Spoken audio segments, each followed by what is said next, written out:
All right. Let's just sit here and have a talk for a moment. Guitar players.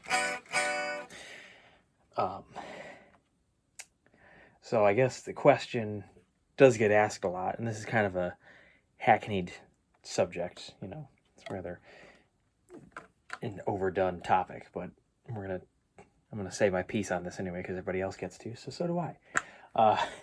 So do guitar players really need to actually know theory? I mean, is it okay just to get by, just knowing the patterns and stuff, and like, being able to just skirt past just following patterns on the fretboard and stuff? And I say everyone's different, and the different approaches have their pros and their cons. The thing is, though, that guitar players, once you get past a certain point, you absolutely do need music theory. And I'll tell you why. It opens your ear up to sounds that you would not otherwise be aware of, right? And it keeps you from getting limited because it keeps you from being stuck in that same pentatonic box all the time, And so what happens when everybody gets stuck in that box is everybody starts to sound the same, And so as a result, there's not really a lot of musical innovation out there. And we can get into that about pop music and how, music these days is not innovative or new or anything, because I'm personally of the opinion that people want to hear new things, but they just don't, they don't really, I don't want to say that they don't know it yet, but it's just that innovation and new things, trying new things would just go over really well with an audience, I think that's a good way to say it. That would probably do the best. Anyway,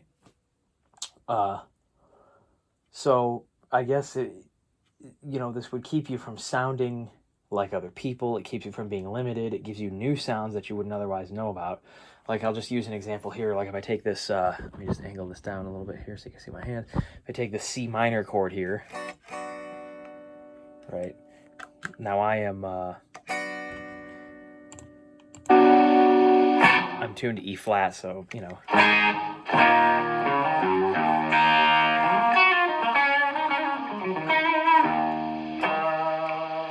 So, it's going to sound in B. If you're on a different instrument, or, if you're not tuned to E flat and you're just playing along, just try this. So it's technically in B minor. If I just take some kind of groove in like this B minor feel, or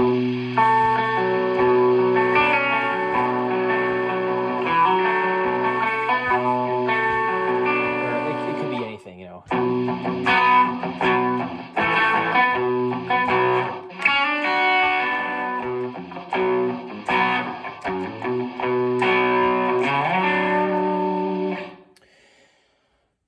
most people would take a look at that and they'd probably go like, they'd probably take just the B minor pentatonic or C,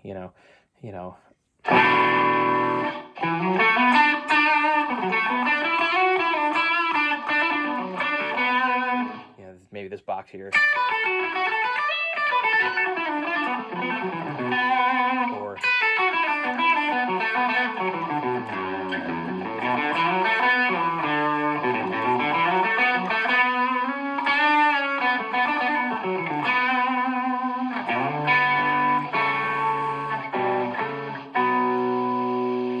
maybe there's like that flat six that I did there, these inverted diatonic thirds, and maybe there might be that 9. I'm just gonna talk in C minor because even though I'm sounding in B, this is C minor to me from the player's perspective. Anyway, you could take that chord and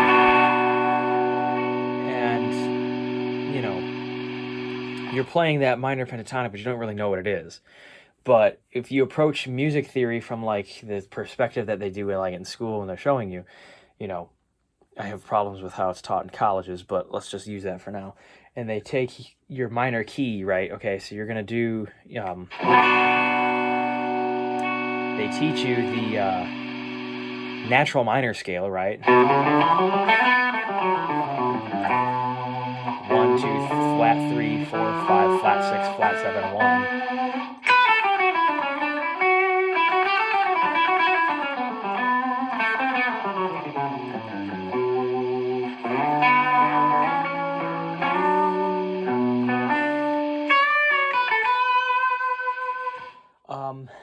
So that's the typical like minor sound, is with that flat 6.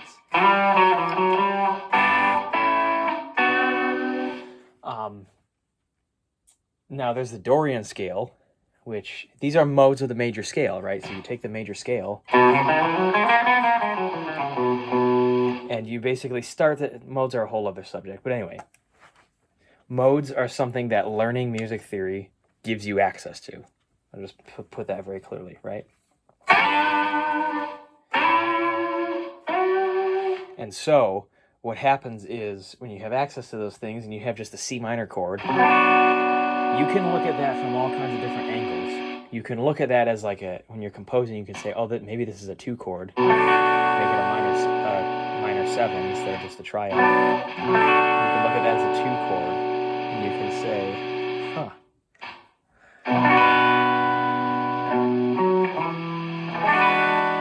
you can go to the F7 and treat that as a 5 chord, right? And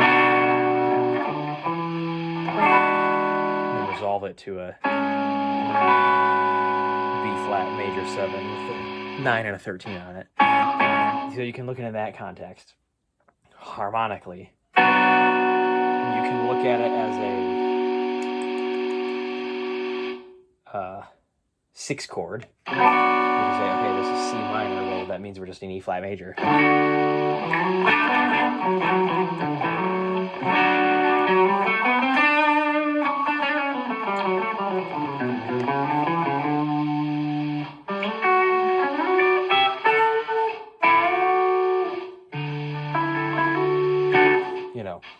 So you can look at things that way. But when I'm talking about soloing, here's where it gets interesting, right? So if you just have a straight C minor triad, and I'm even more out of tune now than I was when I started. Thanks, very cool. Old strings. So you can look at it that way through composition, but through soloing, you can take just the triad, and you can try all these different scales out, right? So when you think of modes, you have the natural minor, which we already talked about. That's called the Aeolian mode, with a flat 3, flat 6, and flat 7. Now, the other one that most commonly gets used, especially in the 2-5 example I mentioned, you would use the Dorian mode, right? Now, technically it's not quite that, because this is not actually 1 chord in that example, it's a 2 chord and it's a 5. But I digress. If you just have a C minor triad using Dorian, you have an unaltered 6th instead of a flat 6, so right?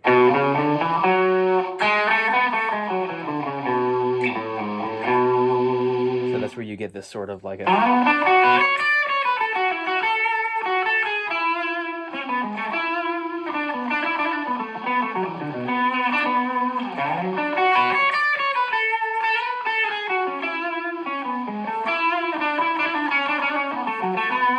That's where that sound comes from, right?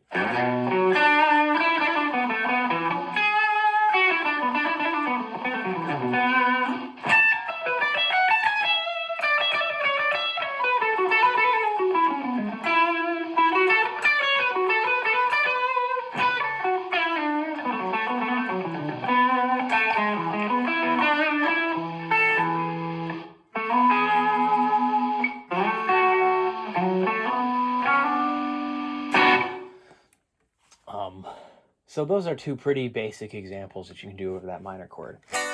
And you can also use like the Phrygian mode, for example, which has a flat 2 to it. So you have 1, flat 2, flat 3, 4, 5, flat 6, flat 7. And this is something that you would not otherwise think of if you didn't know theory. Sounds like that. And the reason why all of this is so important and so juicy is because you can go, when you go to a jam session with your buddies or whatever, and you can whip out all these new, interesting, crazy sounds, because everybody else is going to probably just be playing like, you know,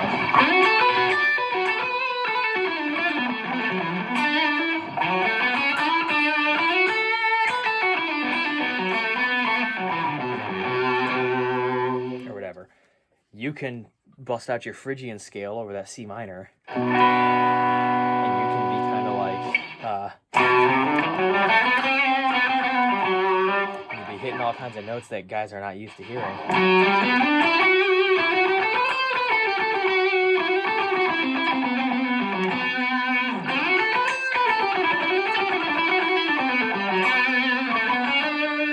There's an unaltered 2 in there too, which you can mix and match.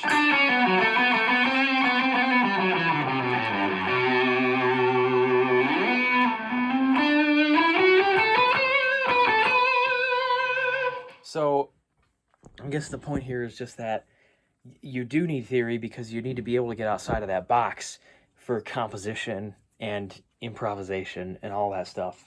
For example, if you have, I'll give you another compositional example. If you have a song that's like in the key of C or something,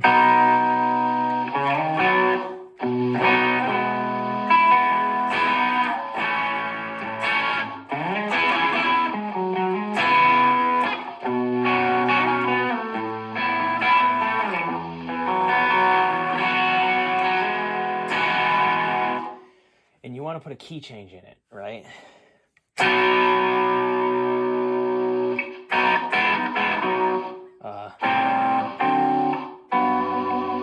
Now that comes from jazz, but basically that means you go to the flat 6. So if we're in the key of C, you go to A flat, and it goes back into the original key like that, right? It's A flat major 7, you know. But the point is that theory opens you up to all of these different examples, right? And that's really, at the end of the day, that's what learning theory is all about when it comes to, like, you know, your guitar work. Like, why do I need to know this, or why do I need to know that? This is why, right? Because you might take, what's an example of a very, like, theory heavily based song, I guess, besides my own.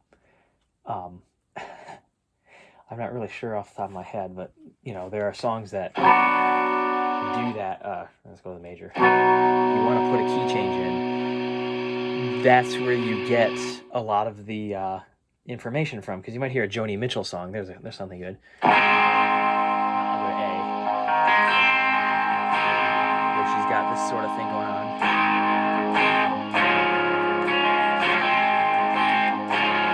And then she'll lay one of these on you.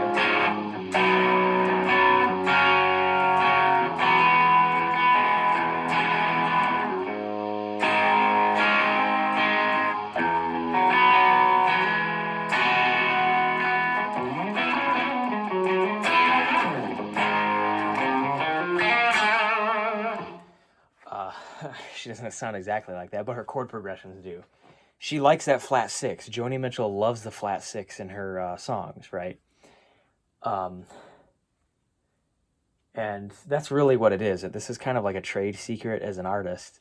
What makes your music sound different than everybody else. Like, I'm sure the last video I posted, if any of these viewers are consistent, was my song Through the Looking Glass.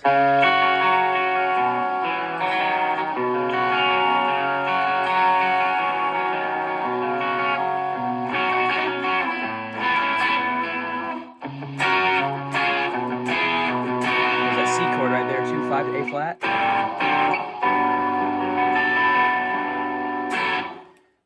That right there is where you can write songs like that if you study theory and you actually get to know this stuff, right? And that's why it's so important. This video is getting kind of long, but it's okay. There's a huge kudos to anybody who's made it this far, because I literally didn't even draft anything for this video. I'm just ranting, and it probably shows. Anyway. Say you're playing like a blues or something. Let's do a blues in G, right? And I'll do it kind of like this.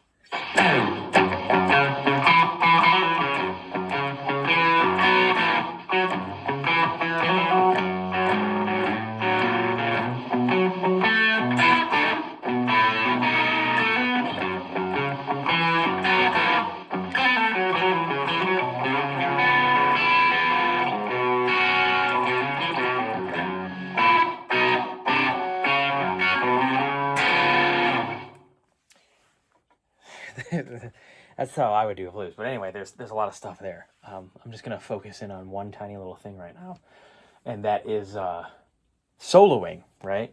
So like you could be soloing. Let's take the G7 chord.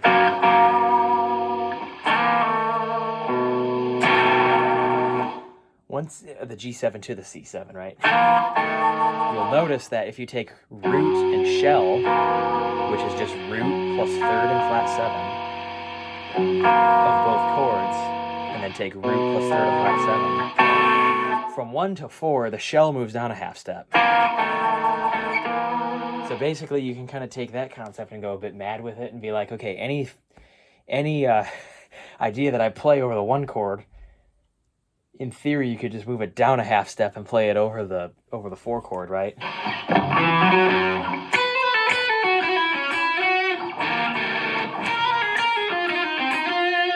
Maybe not exactly in that box, but let's see. Let me see if I can do this a bit better.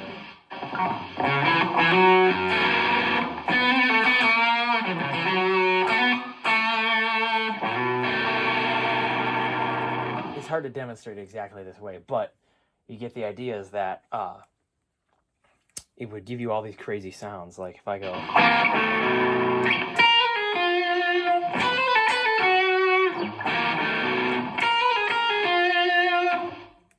What that does is you're hitting all of the altered extensions, because that's what jazz musicians love to do over dominant 7th chords, right? So everybody knows this chord. It's a dominant 7 plus a sharp 9. You can also take this. This one doesn't get used a lot in blues settings, so I naturally use it a lot because of that. The flat 9, right?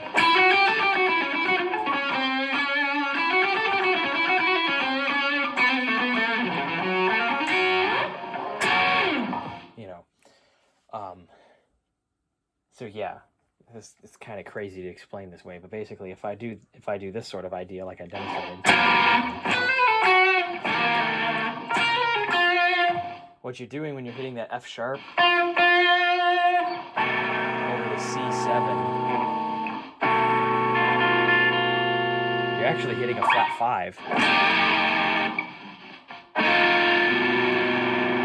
5, which is equally pretty as juicy. It's a pretty juicy note to hit. But now the key is to mix in those notes flavorfully so they don't sound like garbage, right? And so that's what I kind of did with like this idea here with the flat 9. That's probably a better example. I should go with that one.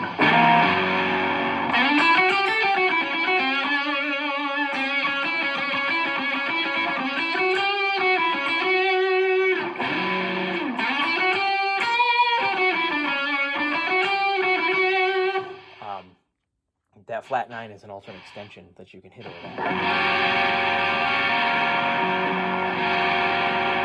which comes from that voicing. So when you hit the altered extension on that, you're hitting some notes, and if you have a really good pianist when you're jamming, he'll catch that and throw that in there on your chord. But anyway, basically this is like, there's all this crazy jargon that you can end up doing when you study theory. So that's why everybody should do it, because then we'll eventually get to a point where people stop sounding the same. Eventually, like, I long for a day when I don't hear somebody go in a blues jam. Like, I want to hear somebody do something different, like sort of like a...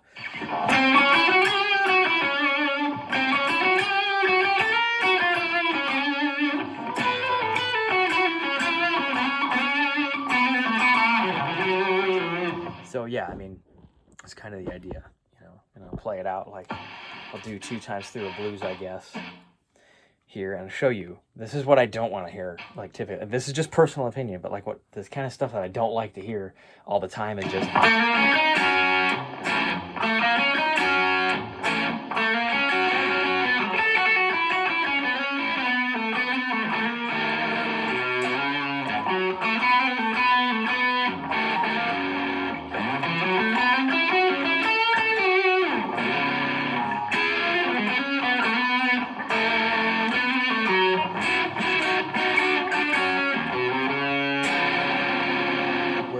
the kind of ways that I prefer to play is sort of like this.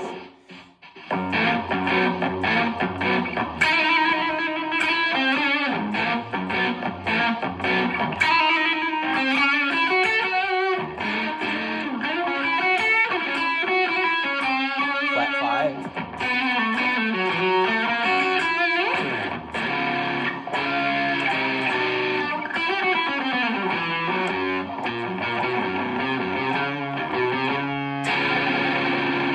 So there was that, I didn't work the flat 9 in, but you could hear the flat 5.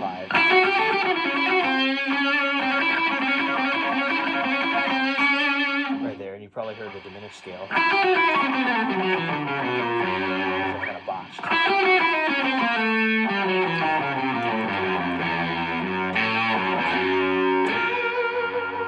You know, but basically, that's the idea. It just opens up so many other doors. If you didn't study theory, you wouldn't think to do any of that crazy, really nonsense. That's really what it is. But music needs to innovate. The greats will always tell you that you have to have new ideas, keep things fresh and forward moving. You need originality if you want to stand out. Theory really just helps with all that. So I guess that's one mindless, nonsensical rant demonstration to go on the list.